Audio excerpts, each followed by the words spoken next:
일본 최초 미술사 수업은 도쿄 미술학교가 개교할 때 페노로사 교수님이 강의한 미학 및 미술사였어. 내가 영어 통역을 맡았고 1년 정도 진행했던 것 같아. 그때 수업을 들었던 학생들이 내가 통역을 유창하게 잘하는 걸 보고 깜짝 놀랐나 봐.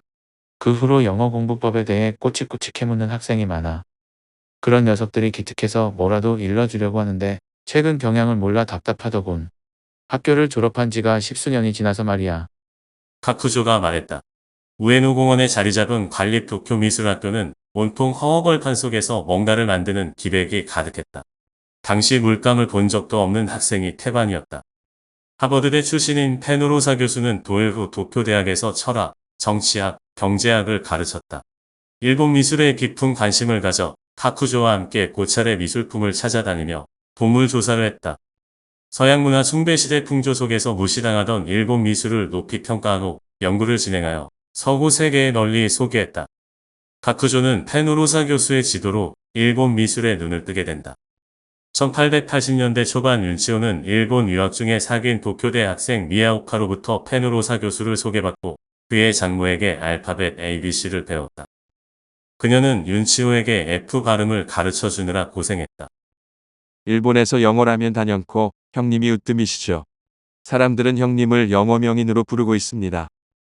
요시사부로가 킥킥대며 웃었다. 과찬이지. 카쿠조가 찻잔을 들어 한 모금 마시고 다시 입을 뗐다. 내가 다녔던 양학교나 영어학교는 먼저 스펠링북으로 알파벳을 익히면 다음은 짧고 간단한 문장을 가르쳤어. 문장의 이해를 돕기 위한 문법 시간도 있었어. 본격적인 영어 공부는 수입 영어 교과서인 윌슨 리더스나 유니온 리더스 같은 리더리로 시작했지. 부교재로 문학 관련 영어 책도 활용했고, 대학에서는 그보다 좀 더 어려운 책으로 가르쳤어. 그런데 요즘은 기본서도 내셔널 리더스라는 리더를 주로 본다면서 학자적인 입장에서 영어 교과서 리더를 어떻게 평가하는지 들어보고 싶구나. 카쿠조가 말했다. 리더는 제가 조금 압니다. 먼저 영어 교과서 리더의 탄생 배경부터 아셔야 합니다. 그 다음 형님이 궁금하신 부분에 대해 답을 드리도록 하겠습니다. 서양의 전통적인 고등교육에서는 고전어 학습이 필수였습니다.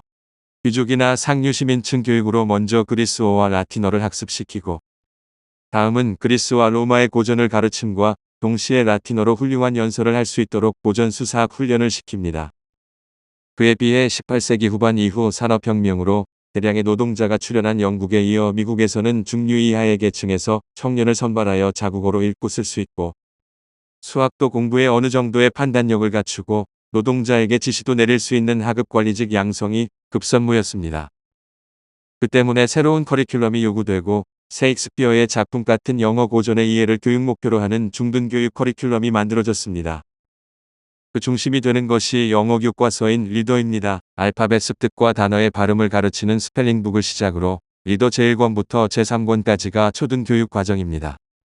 짧은 고전, 리라이트물인 리더 제4권과 밀턴, 셰익스피어 같은 본격적인 고전 텍스트와 병행하는 리더 제5권은 중등교육 과정에 해당합니다.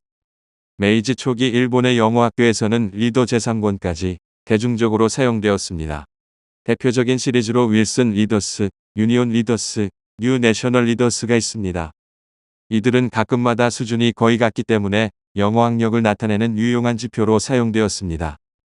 예를 들어 관립학교 입시 설명의 영어 시험은 도쿄대학 예비문이 유니온 리더스 제4권 수준이었고 식기지의 해군병학교는 유니온 리더스와 뉴 내셔널 리더스 제4권 수준이라고 되어 있습니다.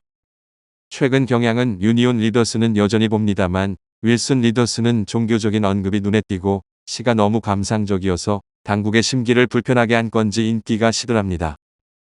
뉴 내셔널 리더스는 종교색과 자유의 찬이 적고 텍스트가 비교적 최근 것이고 문학작품도 일본적 정서에 비교적 맞아서 가장 인기가 있습니다.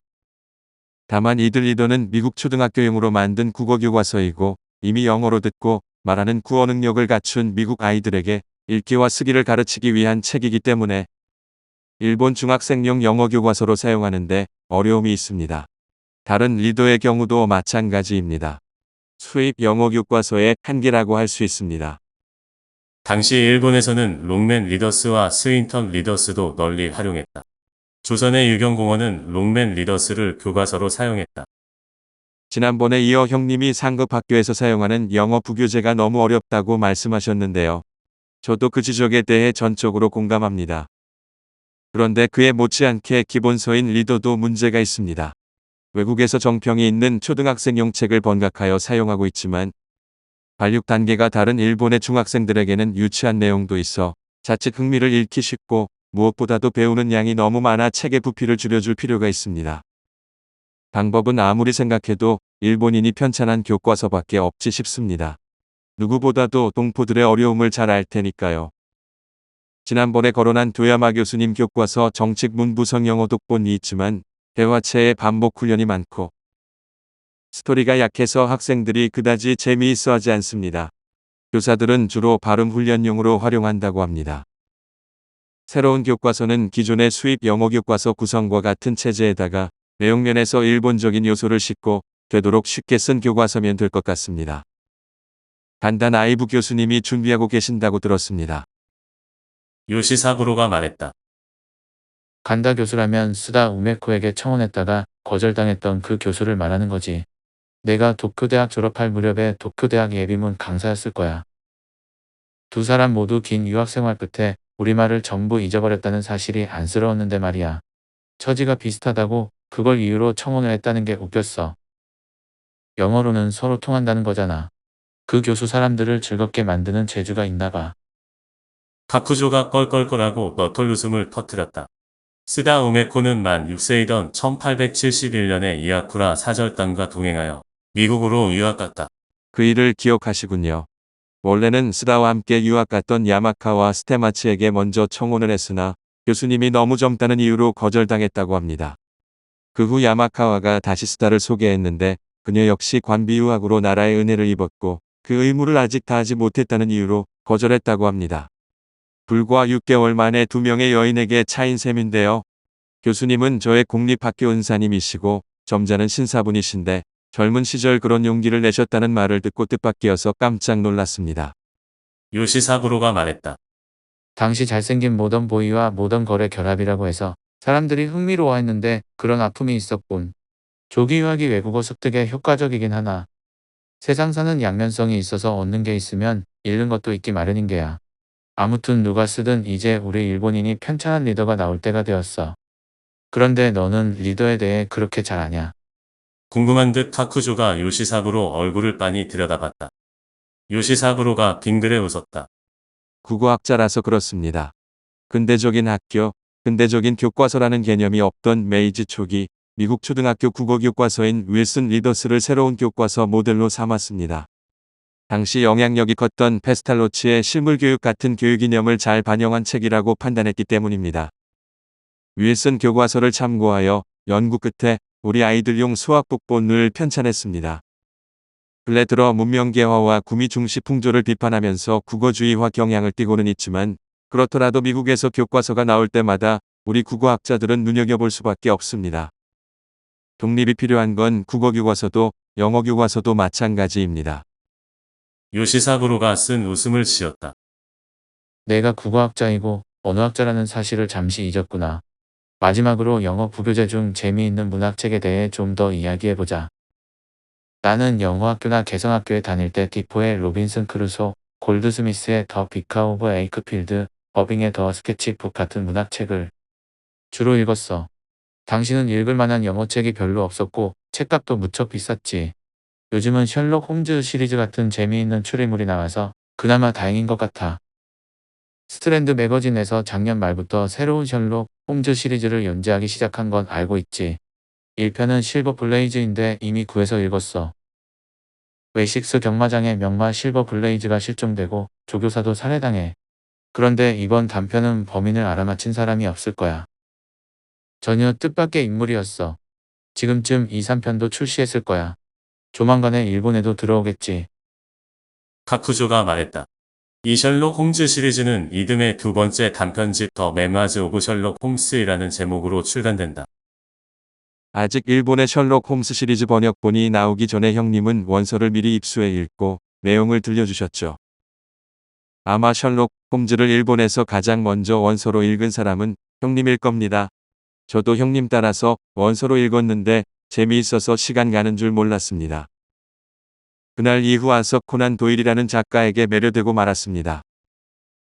평소에 영어책 리딩에 대한 압박이 있었는데 셜록 홈즈 시리즈는 재미있어서 부담을 덜었습니다. 영어책도 재미있어야 한다는 것을 새삼 느꼈습니다. 요시사부로가 말했다. 셜록 홈즈 시리즈 일본 최초 번역본은 1894년에 잡지 일본인에 실린 단편 더 맨 위드 더 트위스티드 립다. 오카쿠라는 영국 유학 직후인 1905년에 도쿄 고등사범학교에서 셜록 홈즈로 강의했다. 조선에서는 1904년 장두철이 편집인으로 있던 주간지 태서문예 신보의 단편 더 어드벤처 오브 더 쓰리 스튜던츠를 번역하여 연재한 충복이 최초다. 본격적으로 알려지기 시작한 것은 1921년 미국 유학생 김동성의 원작 장편 A 스터디 인 스칼렛과 4편의 단편을 직접 번역한 붉은 실를 천리구라는 필명으로 동아일보에 연재하면서다. 1930년대 연희전문학교 정인석 교수는 영문학 수업 교재로 사용했다. 도쿄대 시절에는 서양 소설을 읽는 독서회에 가입해 영어책을 함께 읽었어. 빅토르 위고의 더 미즈러블즈, 알렉산더 디마의 더 카운트 오브 몬테크리스토, 월터 스콧의 아이반호, 에드워드 브러리튼의 더 라스트 데이즈 오브 폼페이, 찰스 디킨스의 데이비드 코퍼필드도 읽었지. 그리고 더 블랙 캣 같은 에드가 앨런 포의 추리소설도 몇 편 읽었어. 그때는 모두 기숙사 생활을 했는데 몹시 추운 겨울밤이면 학생들은 누구나 할 것 없이 소사방 난로 곁으로 모여들었어. 기숙사에서 가장 따뜻한 곳이 거기였거든. 다카다 사나에와 스보우치 쇼요도 함께 했지. 그 당시만 해도 스보우치는 영어 실력이 신통찮았고 다카다는 무척 잘했어. 다카다와는 디마와 박힌 스콧과 리튼의 우열론 같은 소설론 이야기로 화제의 꽃을 피웠지. 이야기는 헌법론, 파페론까지 이어져 난로의 땔감이 다 타도록 시간 가는 줄도 몰랐어. 배가 출출하면 히토츠 바시거리에서 진보초거리로 나가는 양측에 있는 빵가게와 소고기 가게에 들르거나 진보초에 있는 덴뿌라 가게에 가서 허기를 채우곤 했지. 그때가 좋았던 것 같아. 가쿠조는 잠시 회상에 잠긴 듯 말끝을 흐렸다. 구세의 아세다의 사천왕으로 불리게 되는 다카다 사나에와 스보우치 쇼요 두 사람은 가쿠조보다 나이가 두세 살 많았지만 늦게 입학해서 학년은 1년 후배였다. 도쿄대학은 형님이 졸업하고 몇 년 지나 간다에서 혼고로 이전했습니다. 이후 간다는 법률학교를 중심으로 사립학교들이 우후죽순으로 설립되면서 여전히 학교의 거리로 불리고 있습니다만 도쿄대학이 없는 간다 거리는 상상할 수 없죠. 요시사부로가 말했다. 당시 도쿄대학은 법학부, 의학부, 문학부의 상학부, 의학부, 도쿄대학 예비문의 통합체였다. 1884년에 법학부, 문학부, 대학 본부가 간다군 이시기초에서 지금의 분코구인 홍고 후지초로 이전했다. 이듬해의학부와 의학교마저 옮겨가 홍고 캠퍼스에 통합되고 도쿄대학 예비문만 간다에 남았다. 도쿄대학 예비문도 1889년에 홍고 인근 북쪽에 위치한 무코우가오카 캠퍼스로 이전한다. 말씀하신 로빈슨 크루소는 원문에서 발췌한 일부 내용이 영어 리더에도 실려 있어 교과 과정에서 배웁니다. 번역본은 막부 말에 네덜란드어판을 일본어로 중역한 책이 몇 권 있고 그 후로도 계속 나오고 있습니다. 대체로 축약본이거나 외국의 풍물에 익숙하지 않은 독자를 위해 번안한 책입니다. 그런 책을 읽고 양행을 결행한 사람들이 있다고 하는 걸 보면 꽤 많이 읽혔던 것 같습니다. 학교에서 영어 부교재로도 많이 채택하는데 장르가 최근에 가장 인기 있는 해양모험담이라서 그렇습니다. 간다 교수님은 중학교 졸업 실력을 평가하는 잣대로 로빈슨 크루소 원서를 거론합니다. 판례의 만국사와 마찬가지로 그 책을 읽고 해석할 줄 알면 중학교 졸업 실력이 된다고 하셨습니다. 웨이크필드의 목사나 스케치북은 지금도 여전히 인기가 있습니다. 저는 스토브인의 책 엉클 탐즈 캡빈을 추천합니다. 미국의 노예제도를 비판한 책으로 링컨이 스토브인을 처음 만났을 때 당신이 그 큰 전쟁을 일으킨 작은 부인이시군요. 라는 발언을 했다는 일화가 회자될 정도로 사회적으로 큰 영향을 준 작품입니다. 실제로 스토브인은 키가 매우 작았고 반면에 링컨은 키가 매우 컸다고 합니다. 앞에서 오카쿠라 형제가 거론한 뉴 내셔널 리더스 분량은 제1권 5,000단어, 제2권 1.3만 단어, 제3권 2.6만 단어, 제4권 5.2만 단어, 제5권 9.5만 단어이고 시리즈 전체로는 19만 단어를 약간 상회한다. 페이지 수로는 총 1400페이지에 달한다.